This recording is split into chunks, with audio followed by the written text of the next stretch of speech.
il est important de faire la différence entre la réincarnation et la renaissance. Elles sont bien distinctes l'une de l'autre. La réincarnation évoque le retour dans une autre vie d'une personne étant la même. Elle implique fort logiquement l'idée d'une existence, d'un soi intrinsèque, d'une âme, ce qui veut dire fort logiquement que si la leçon n'a pas été retenue, elle revient automatiquement. L'évolution fait ainsi du surplace, c'est une forme de stagnation pour l'âme, c'est évident. Tandis que la renaissance parle d'une personne réapparaissant dans une autre vie totalement différente après la mort, ce qui ne donne pas nécessairement la même personnalité, ni le même individu, et encore moins le même tempérament, bien au contraire.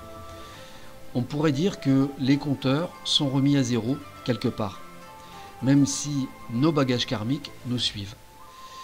Inévitablement, les lois de l'univers sont bien faites car on ne peut que changer dans les deux cas de figure qui se présentent face à nous. On ne peut pas faire autrement, ou alors c'est une sorte d'auto-destruction qui ne fera que retarder son évolution.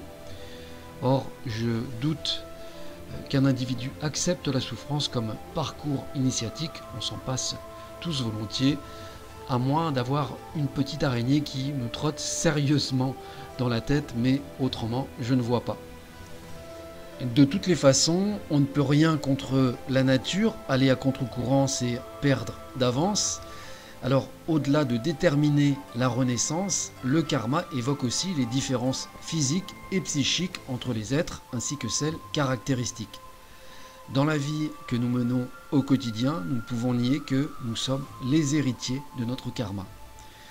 Ce qui arrive est en partie issu de ce que nous avons semé avant. Là encore, on ne peut pas tricher avec cela et s'inventer des excuses éternellement. Bien souvent, nous avons le choix, seulement nous prenons probablement les mauvaises décisions au mauvais moment, du moins dans les moments qui ne sont pas toujours opportuns. On le constate plus tard, en se disant souvent « et si j'avais dit ça ?»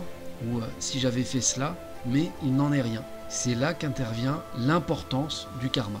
Il ne tient qu'à nous en fait de changer à ce moment précis et de se sortir de ce mécanisme nous faisant faire les mauvais choix.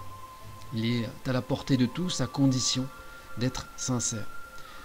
Le Bardo Todol, ou livre de la mort tibétain, délivre justement les enseignements qui nous donnent la possibilité d'influencer le cours de notre existence. Je vais essayer de vous mettre le lien d'un documentaire assez exceptionnel en dessous de la vidéo pour que vous puissiez avoir une idée encore plus concrète. Mais avant, il est bon d'aborder des petites choses qui ont leur importance. Alors comme je le disais, nous avons le choix de devenir une personne respectable. Cela ne dépend que de nous-mêmes. Le karma s'écrit au présent, là, maintenant, avec des actes et des pensées, donc il prépare le futur. Il faut en être conscient, même si nous ne le sommes jamais assez, encore plus dans ce monde où l'agitation grouille sans cesse pour nous faire perdre pied à chaque moment. Ce n'est pas simple du tout, car il ne faut pas oublier que la qualité et la profondeur de notre sincérité seront évoquées le jour du bilan, c'est-à-dire le jour de notre mort. Seuls les regrets et les remords que nous aurons permettront d'être en mesure de réparer nos actes commis. Quant à se lamenter sur son sort et faire des comparaisons sur le parcours de vie de certains étant loin d'être irréprochables, il ne sera d'aucune utilité. Ceux qui sont habitués à mentir à longueur de temps sur Terre ont vraiment du souci à se faire, car en nourrissant ces habitudes et ces vices, il sera très difficile pour eux d'être objectifs et lucides. Cela va de soi. Il faut savoir que qui que nous soyons et que nous ayons fait, tout est temporaire et nous nous retrouvons face à nous-mêmes. Le but de notre existence est d'évoluer, de devenir une autre personne pour avoir justement un autre regard.